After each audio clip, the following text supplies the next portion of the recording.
Please do like and subscribe to my channel and also press the bell icon to get the notification of my new video.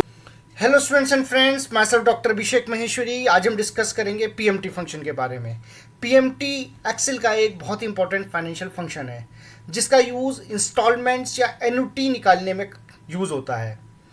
तो आज हम discuss करेंगे कि किस तरीके से इंस्टॉलमेंट्स कैलकुलेट की जाती हैं। हम एक एग्जांपल भी लेंगे एक हाउसिंग लोन का, कि हमने एक 20 ईयर्स का हाउसिंग लोन लिया जिसका कि पेमेंट मंथली इंस्टॉलमेंट्स के अंदर होना है।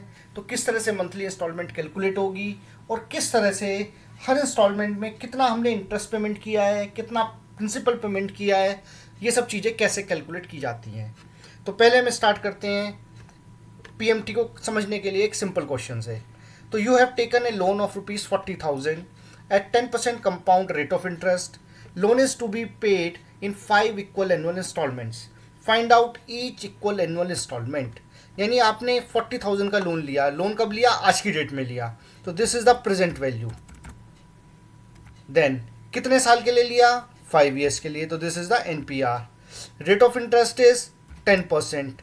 तो दिस इज द रेट।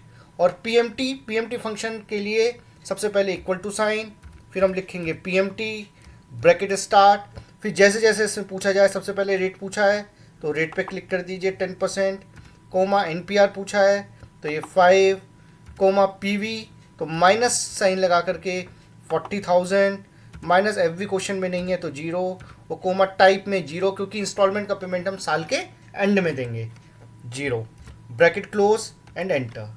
तो यानी अगर आपने 40,000 का लोन लिया है आज 5 ईयर्स के लिए 10% के रेट पे, तो अगर आप 10,551.90 की इंस्टॉलमेंट्स पे करेंगे अगले 5 सालों तक तो आपका लोन विद इंटरेस्ट पूरा उतर जाएगा। तो ये हमें पीएमटी फंक्शन बताता है। अब हम एक थोड़ा सा कंप्लीट क्वेश्चन लेके चलते हैं, बड़ा क्वेश्चन, उसको सॉल्व करते हैं। तो you have taken a housing loan of ₹1 lakh at 12% compound rate of interest for 20 years. Loan is to be paid in equal monthly instalment जिसे ईएमआई कहा जाता है। तो find out the each equal monthly instalment and prepare the loan amortisation table for 20 years. तो इस पूरे question को हम करके देखते हैं। तो सबसे पहले प्रेजेंट वैल्यू, हमने लोन कितने का लिया है? आज की डेट में लोन लिया 1 लाख रुपए का। तो ये आ गई हमारी लोन की अमाउंट, प्रेजेंट वैल्यू। रेट क्या है हमारा लोन का? 12%। तो 12% एंड नंबर ऑफ ईयर्स है हमारे 20। अब क्योंकि हमें जो इंस्टॉलमेंट का पेमेंट करना है वो मंथली बेसिस पे करना है, तो 12% का जो इंटरेस्ट है ये तो ईयरली इंटरेस्ट है। तो मंथली जब हम इंस्टॉलमेंट का पेमेंट कर रहे हैं तो इंटरेस्ट भी हमें मंथली लेना पड़ेगा। तो मंथली इंटरेस्ट कैसे लेंगे? Equals to this amount divided by 12 कर दीजिए आप। तो ये आ गया आपका मंथली इंटरेस्ट। और जब हम इंस्टॉलमेंट के पेमेंट की बात आएगी तो अगर हम मंथली इंस्टॉलमेंट पेमेंट करते हैं तो एक साल में हम 12 इंस्टॉलमेंट्स का पेमेंट कर रहे हैं। तो 20 ईयर्स के अंदर यानी इस टाइम पीरियड में हम कितने इंस्टॉलमेंट का पेमेंट करेंगे? मल्टीप्लाई बाय 12, यानी टोटल 240 इंस्टॉलमेंट्स हो जाएंगी। तो अब जो हम अपना पीएमटी निकालेंगे इंस्टॉलमेंट, वो इस डेटा को यूज़ करके निकालेंगे। तो equals to PMT bracket start, तो रेट जो लेंगे हम वो ये लेंगे monthly rate, comma NPR number of years में टाइम पीरियड जो हो गए हमारे वो 240 is a time period, comma present value हो गई minus this 1 lakh, comma future value question में नहीं गिवन तो 0, और टाइप के अंदर आएगा 0 क्योंकि इंस्टॉलमेंट का पेमेंट हम महीने के एंड में करेंगे, 0। तो ब्रैकेट क्लोज एंटर। तो हमारी जो एक इंस्टॉलमेंट आई मंथली वो आई 1101.09। इसका मतलब अगर हम अगले 20 सालों तक मंथली बेसिस पे 1101.09 का पेमेंट करते रहेंगे तो हमारा 1 लाख रुपए का लोन पूरा उतर जाएगा। अब हम इसके लिए एक टेबल बनाते हैं जिसे कहते हैं लोन अमोर्टाइजेशन टेबल। इस टेबल को बना करके हम ये समझेंगे कि ये जो हमने एक इंस्टॉलमेंट पेमेंट कर रहे हैं तो हर मंथ में इसकी इंस्टॉलमेंट के अंदर कितना हम प्रिंसिपल पेमेंट कर रहे हैं, कितना हम इंटरेस्ट पेमेंट कर रहे हैं। क्योंकि जब हम अगर as a in case of an individual अगर हम बैंक से कोई हाउसिंग लोन लेते हैं तो उसके लिए हमें इंटरेस्ट पेमेंट की अलग डिडक्शन मिलती है और प्रिंसिपल पेमेंट की अलग मिलती है। तो हमें ये बताना होता है इनकम टैक्स डिपार्टमेंट को कि भाई हमें इस साल जो हमने टोटल पेमेंट किया हाउसिंग लोन का उसमें कितना इंटरेस्ट है और कितना प्रिंसिपल है। तो देखिए इसको कैसे करेंगे। ये मैंने एक फॉर्मेट पहले ही बना लिया है। तो फॉर्मेट में सबसे पहले है मंथ्स, और अपनी opening balance of the loan, interest, monthly instalment, principal payment and closing balance. तो सबसे पहले मंथ्स, तो मंथ्स में आप लिख लीजिए 1 2 3 करके। अब हम इसको एक काम करते हैं, सेलेक्ट कर लेते हैं और इसको यहाँ से ड्रैग कर देते हैं। तो पूरा हमारे 240 मंथ्स, 240 महीनों तक हम इसको कर लेते हैं। तो 240 महीने हो गए हमारे 20 साल के अंदर। इसके बाद में अब हम अपनी टेबल बनाना स्टार्ट करेंगे। तो टेबल के अंदर सबसे पहले जो हम लिखेंगे वो लिखेंगे ओपनिंग बैलेंस, यानी कितने का हमने लोन लिया है। तो इक्वल टू का साइन लगा के आप इस पर क्लिक करिए। देखिए, अगर आप हाथ से लिखेंगे, आप हाथ से भी 1 लाख रुपीज़ खुद भी एंट्री कर सकते हैं, लेकिन वो ठीक नहीं रहेगा। यहाँ से करने के क्या फ़ायदे होंगे मैं आपको वीडियो के बाद में बताऊँगा।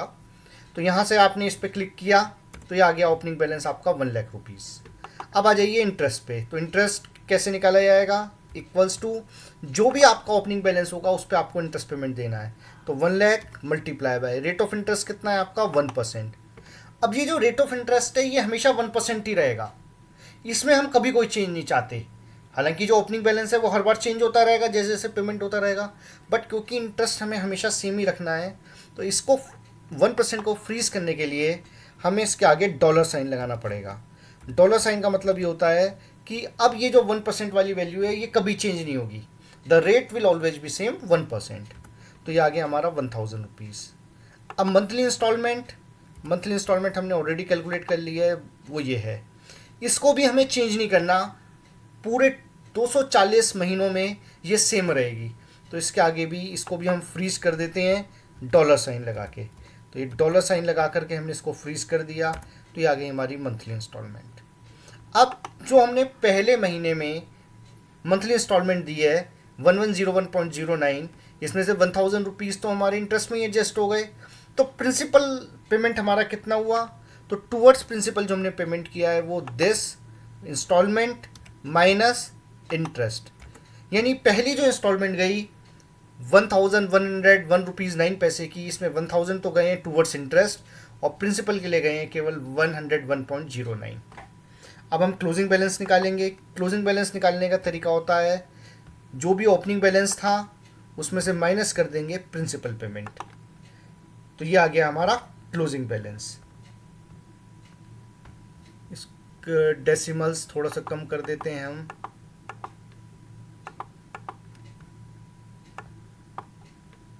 तो डेसिमल्स इसके थोड़े से कम कर देते हैं तो ये और बेटर इसकी प्रेजेंटेशन हो जाएगी। तो 2 डेसिमल प्लेसेस तक ले लेते हैं। तो ये आ गया हमारा क्लोजिंग बैलेंस। अब जो फर्स्ट मंथ का क्लोजिंग बैलेंस होगा वो सेकंड मंथ के लिए हमारा ओपनिंग बैलेंस बन जाएगा। ठीक है, इतना काम करने के बाद अब हमें और कुछ नहीं करना, हमें सिंपल इन जितनी वैल्यूज़ हैं इनको यहाँ पे ला करके क्लिक करना है इनके यहाँ पर। तो ये सारी वैल्यूज़ ऑटोमेटिकली नीचे ड्रैग हो जाएंगी। अब ये कुछ वैल्यूज़ आपको 0 या कुछ और दिखाई दे रही हैं, लेकिन जैसे ही आप ये सारी एक साथ ड्रैग कर देंगे अब ये आपकी लोन अमोर्टाइजेशन बनके तैयार हो गई है टेबल। अब आप अगर नीचे जा कर के देखते हैं तो ये आप पेमेंट कर रहे हैं और जो आपका लास्ट मंथ है 240वां महीना, तो आप देख रहे हैं आपका क्लोजिंग बैलेंस कितना हो गया 0, यानी आपने सारा पेमेंट उतार दिया है। एक चीज़ और है यहाँ पे समझने की कि जैसे जैसे इनिशियल ईयर्स होते हैं हमारे, इनिशियल ईयर्स में जो भी हम इंस्टॉलमेंट का पेमेंट करते हैं मैक्सिमम पेमेंट होता है टूवर्ड्स द इंटरेस्ट और प्रिंसिपल के तरफ पेमेंट बहुत कम होता है जैसा कि दिख रहा है।